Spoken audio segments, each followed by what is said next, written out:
Welcome to Featuring Fatherhood. I think this is episode 9. A little different today. So joining me is Ryan Hochstetler. Nice to be here. Who is a soon-to-be first-time dad. So we thought we would bring him on and ask him a couple questions in preparing for fatherhood. And Josiah did send me a couple of questions. So some of these are mine, some of these are Josiah's. I'm ready. So I'm ready whenever you are. All right. Well, let's jump into it. Let me pull up Josiah's questions. He's got 5 for you. 5? I don't know if we'll get through all 5. All right, we'll start with his first one, which is, what scares you the most? Actually, wait, before we do that, tell us about yourself. All right. My name's Ryan Hochstetler. My wife, Lainey, good friends with the Zenos, with the Naps, everybody involved. But yeah, she's due in May, so we got about 2 months now until our baby boy is born. We're super excited about it. We've got everything ready. Her sister, Room's all set. That's the biggest thing. Lainey's nesting already. And her sister gave us so much stuff. Yeah, which that is huge. Gave us stroller, car seat. So there's so much stuff that you have to get. Like, you don't even realize I had no idea. Yeah, she was looking at it and she had all this stuff that she had chosen and picked out, and stuff that I had no idea. I was like, why do you need that? Oh, for this and this and that. But being able to have, why do you need nipple butter? Yeah, exactly. I had some on spare, but I mean, but yeah, like being able to have her sister stuff, that saves so much time. Yeah. But yeah. Nice. So that's that. We're excited. Nice. It's going to be fun. All right. Well, your first question. What scares you the most about fatherhood? Probably the scariest thing for me is just realizing you do have someone that's going to be looking up to you for years and years to come, and just being a good enough role model to them that they don't see you do something that they shouldn't do, and they mimic that. Because honestly, we love kids. Me and Lainey, we help. You guys do great with my daughter. Yeah, we love Mia. Ryan was Mia's first boyfriend. Yeah. Yep. I've been replaced since then, but every once in a while she gives me a little smile.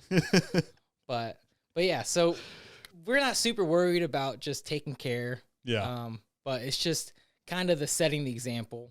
The pressure of it. Yeah, the pressure of, because we both have very high standards of ourselves. Yeah. And so just trying to kind of keep up for our expectations, that's kind of the scariest thing for us. Yeah. And it's one of those, I feel like that's one of those things that a lot of people think of when their kids are starting to be in the toddler realm. Because it's then that their kids can notice stuff. Like right now, I'll say something stupid when we're driving, when someone, on the road does. Yeah. I mean, I get annoyed very easily. Someone once told me, they once said, I love Jesus, but when I'm driving, I don't know if I do, or something like that. And it's I kind of understand what you're saying, because you could it's so easily. Yeah. But I've started to realize she can hear everything I'm saying, and the attitude I have. But I saw an article yesterday, I think it was yesterday, saying that even before conception, the decisions you're making have an effect on the kids, physiologically, based on your DNA. So the choices you make can affect. I don't know how accurate that is, but I mean, wouldn't be surprised. Yeah, I mean, I guess you think of people who choose certain actions, and those kids follow the same actions. I don't know. Nature versus nurture stuff. I'll look into that. Yeah. I'll look into that. I'll Google it. At this point, he's already conceived. Yeah, so it's too late now. You're screwed. There's no going back. Okay, so what is your most, what are you most excited about for fatherhood? Oh man. Honestly, it can kind of be the same. What I'm most excited about could also be part of what I'm scariest about. Yeah. So I'm also excited about being a great role model and being able to kind of put all my love and attention into our son, Mm-hmm. and just that, and I don't know. I'm excited about a lot of things. Yeah. Because obviously it's a lot different when it's your own kid, Right. and I haven't felt that yet because I have nieces and nephews, and I have a lot of love for them, but I'm just excited to just feel that relationship, of having your own kid, and also excited that Lainey won't be pregnant. She's getting to that end where she's starting to feel it a little bit. Yeah, I'm always excited for when Emma's not pregnant, because pregnancy is not. She was like with Amelia, the birth was easy. Well, I can't say easy, but like easier than I feel like a lot of people have it. Mm-hmm. But the pregnancy is rough. Oh yeah. So I get that. So we'll see. Hopefully she gets there and gets there fine. But yeah, no, I'm really excited about just that, growing that relationship. Yeah, for sure. Who is your biggest role model as a soon-to-be father?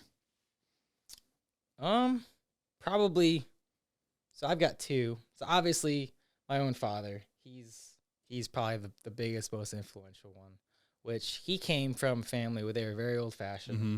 and his mindset was, I'm the provider, and mom is the nurturer and the care. Yeah. So I didn't really have an emotional connection with my dad until probably I was about 18 or 19.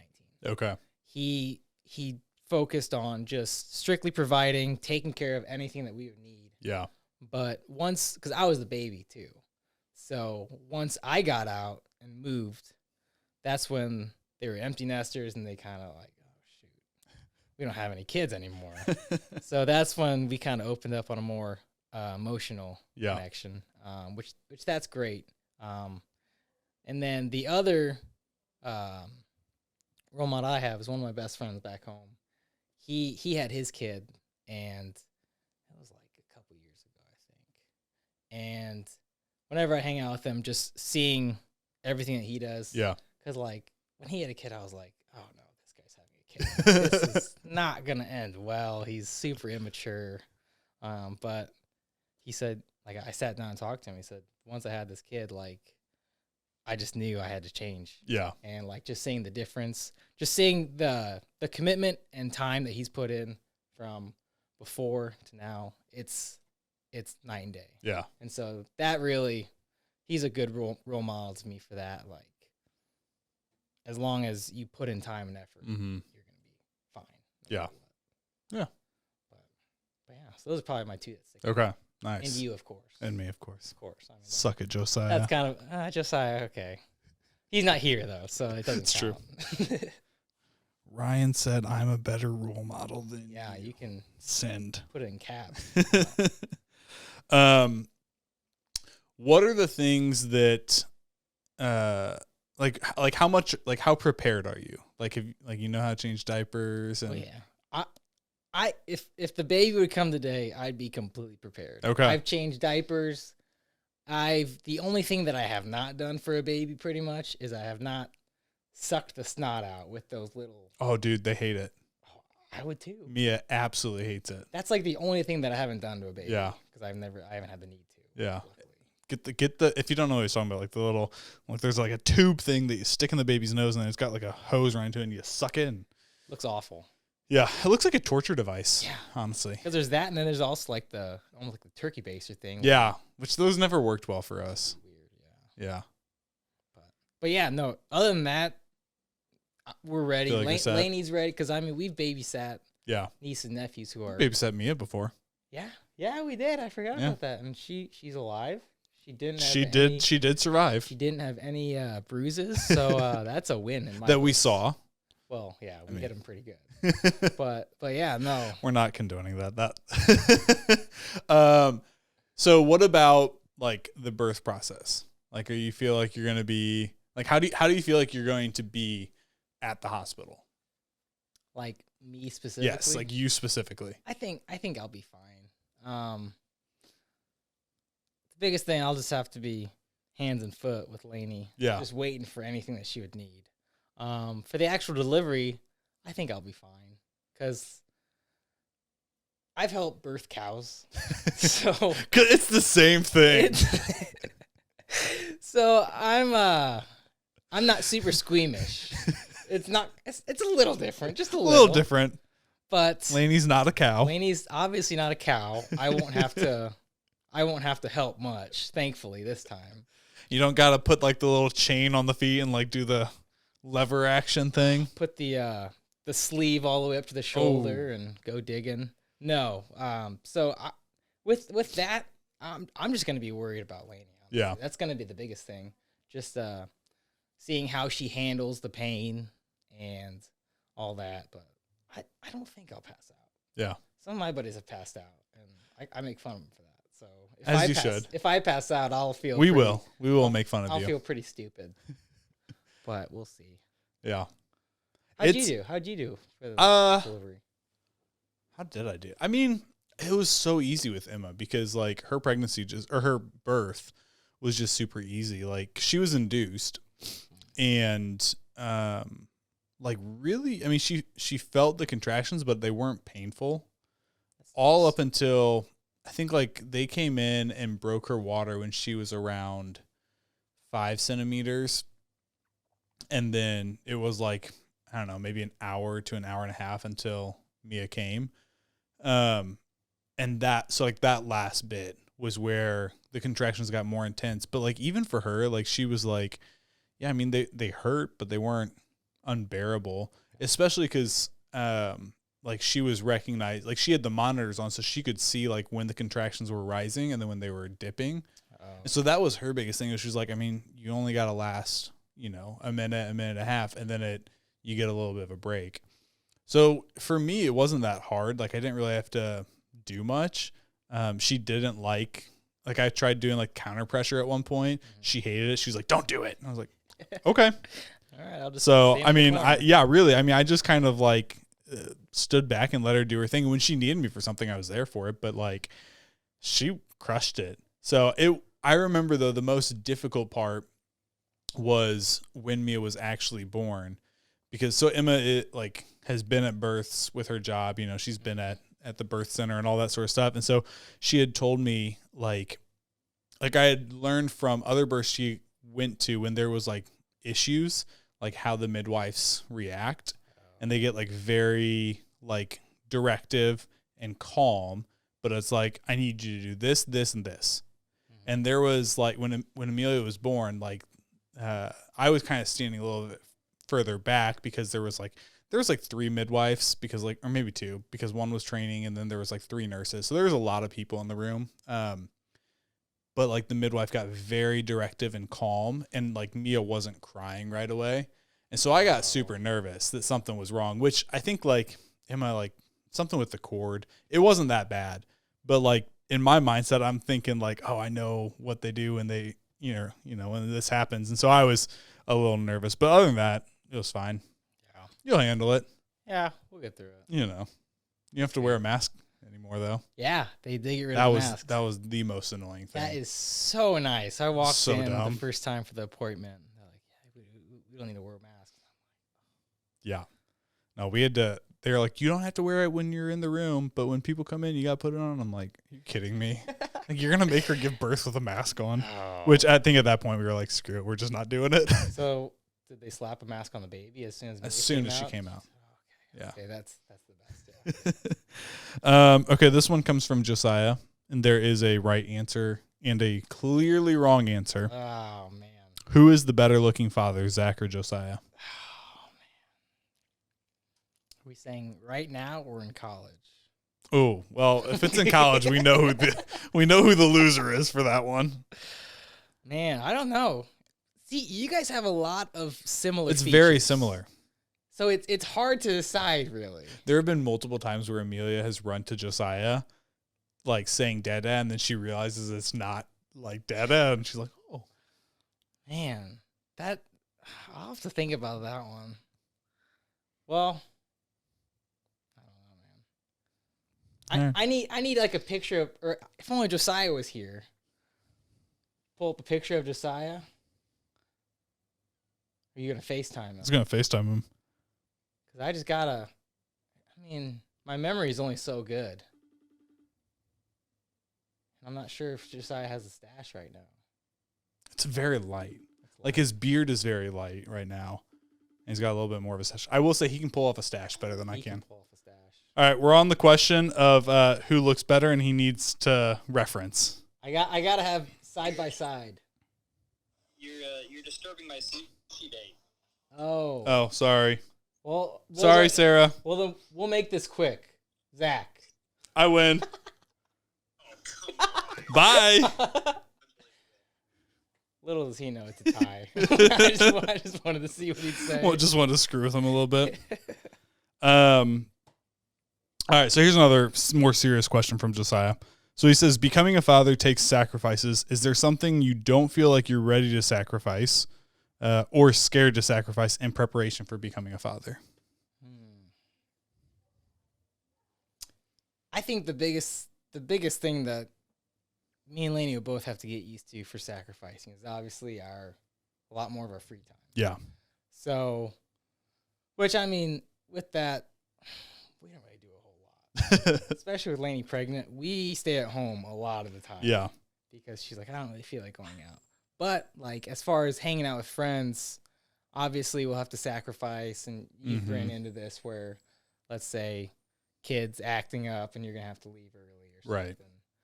And then sometimes that's an excuse to be able to leave early, though. that is another good thing. That's a positive. Sorry, the kid is cranky. We're going home. Yeah, I can't do anything about it. I'm sorry, but yeah, probably just trying to plan our free time and personal life. Yeah, it's going to be the biggest sacrifice for us. But other than that, I can't really think. I mean, we'll see how much I play video games. Well, you still play video games. I still play video games. Let's be real. Right when the baby's born, there's not much you can do. Yeah, I mean, like, you just kind of you can sit there and which honestly, that's the best time to play video games. You got baby right here, and I did that with Amelia, 100%. Especially hey, if she's your good luck charm. Exactly. You have a great game. She's with me all the time. Exactly. I remember, honestly, I feel like I thought about this one, like, how is life going to change when we have a kid? And it didn't feel like it changed all that much. Like, obviously, now there was a kid present, but, like, felt like we were still doing the same things. Like, we weren't the couple who it's like, we're not going to go out in public with her. You know, like, we were like, if we want to go out to dinner, we'll go out to dinner. We'll just take her with us and, do what we got to do. Or if we want to, go hang out with friends, then we'll go hang out with friends, and we got pack and play in the truck. If we need to put her down, we'll put her down. Exactly. And another good thing is right now, a lot of our friends have kids too. So you got pack and plays everywhere you go. Yeah. And I mean, all of them, they all understand. Right. They're like, oh yeah, it's a kid. Yeah. And also having our puppy Booker, that helps a lot too, because Lainey treats him like a kid. That's going to change. Oh yeah, he's in for a awakening. But whenever we're gone for more than 3 hours, she freaks out. Yeah.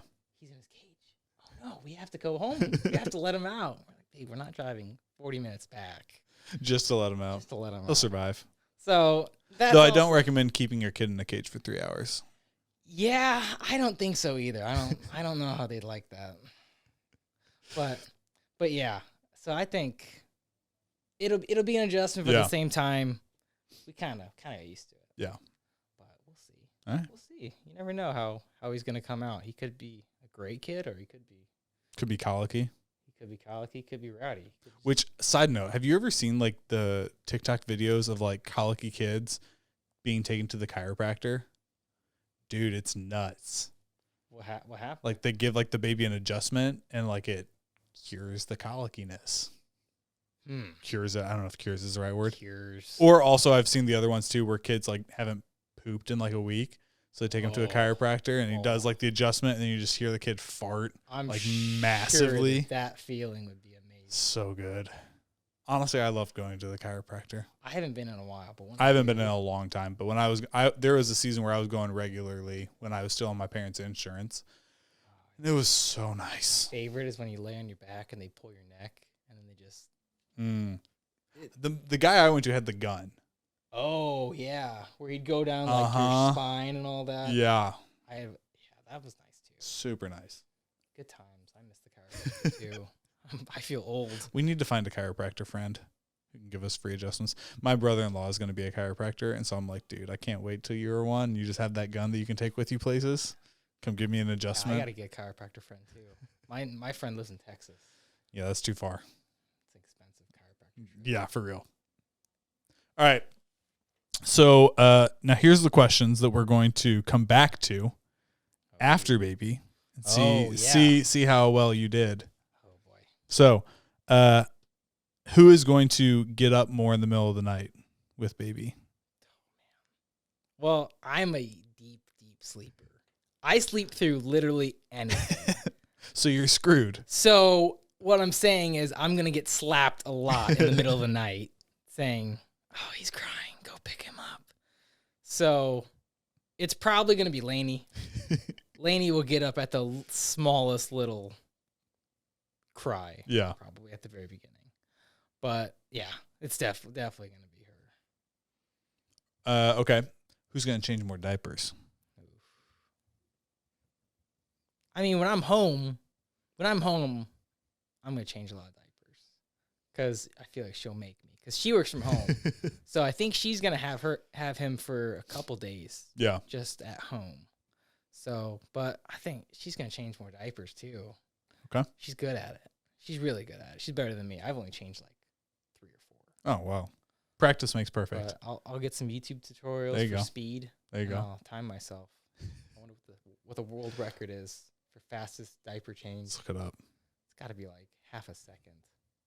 That'd be ridiculous. Watching some of those people that do the Rubik's Cube. Dude, I will say when they're babies, it's so much easier to change their diapers. They don't move. Oh my gosh. Mia's at the point where it's like, it's a like cage fight wrestling match to change her diaper. That toddler strength. Yeah. Too, where it's like, how are you so strong?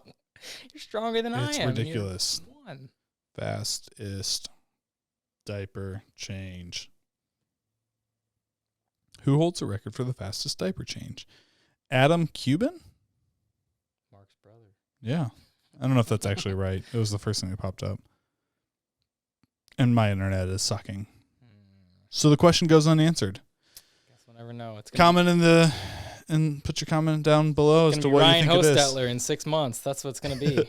Look it up. Who's going to be the first one to crack when he's crying and you're trying to let him cry it out? Oh, Lainey. 100% Lainey. Not even a question. That's fair. I'm a tough love kind of guy. Who's going to be the first one that he pees or poops on? Oh, I feel like he'll be mad at me for something. He'll be mad at me that I'm not with him all the time. Dude, I will say you're having a boy, so you're going to get the rainbow effect. Though, honestly, apparently girls can do it too. Yeah, apparently. I didn't know that either. Mia did it at one point. I was like, what is happening? That's a party trick right there. Yeah. But I will say, if I was having a girl, I would probably break down pretty soon. Oh, yeah. Because the girl would break me. Yeah. I'm weak. It's easy to get wrapped around their fingers. They're just so cute. They're so cute. They look at you and they just know. Yeah. They know that they own you. Yeah. But with a boy, it's different. Right. I got to act tough around you for now. How long until you are doing things that are considered by your wife dangerous with baby? As in trying to get him to stand in the palm of your hand, or having him ride Booker like a horse, or throwing him up in the air too high? Oh, man. Let's see. I would say, I'm trying to think what age they get where they're not like, they're still obviously fragile. They're still pretty floppy and they've got the self-destruct button on their head. I'd say like 4 months. Okay. I don't know when I'll start throwing him, but we'll see. I mean, riding Booker's not that tall, so if he falls, it's not too far from them. I have this picture of me throwing Amelia up in the air, and when I threw her up, I intentionally brought my hands down for the picture, so it looks like she's way higher. I mean, she's pretty high, but then I told him, I was like, I want to Photoshop it and make her even higher, like 30 feet. Yeah, and just post it on social media and see how many people freak out. Yeah, child services are at your door right now. It's Photoshop. I swear. You can tell by the things. You can tell by the way it is. Yeah, I'll be rough. I'll do something dangerous, not or responsible dangerous. Responsibly dangerous, responsibly fun. Responsibly fun, exactly. Yeah. He'll have a smile on his face. Yeah. That's all that matters. Yeah, up until he doesn't. Yeah. But, well, yeah, I got nothing else for you. Sweet. So, yeah. Looking forward to it. Looking forward to your beer and diaper party. Yeah. Which is going to be fun. Get some diapers. Yep. That's all I need. Beer. I don't know. Do you like beer? Okay. Yeah, I like beer every once in a while. Okay. Not a whole lot. Yeah. I'm not a beer guy, so I don't. If you have like a beer and a Dr. Pepper beside it, I'll probably choose a Dr. Pepper. So maybe just do like some mixed drinks with Dr. Pepper. Anything. I actually tried vanilla Crown with Dr. Pepper because I ran out of Coke, and it was pretty good. I haven't tried that yet. Yeah. Was it better than the Coke? I don't know. I like the Coke better a little Coke's bit. Classic. Yeah. You can't go wrong with Yeah. Coke. I'll have to try that out. But we got some good plans for your beer and diaper party. Sweet. It's going to be fun. I will tell you, COD is involved. I haven't given you any dates yet. No, you haven't. So Your wife. I'm asking your wife for that. That's probably good. It's probably the best option here. Yeah. I don't know anything. You don't know your schedule. She runs the show. She runs the show. That's really all that matters. Yeah. I just go with it. All right. We'll have you back on after baby boy is here. Nice. Follow up with you. Yeah. Thank you guys for watching. Hope you enjoyed this episode of Featuring Fatherhood with Ryan Hochstetler. Glad I could make it. Yeah, glad to have you. So if you like this video, hit the like button, subscribe if you're not already, and we'll see you guys next time. Bye.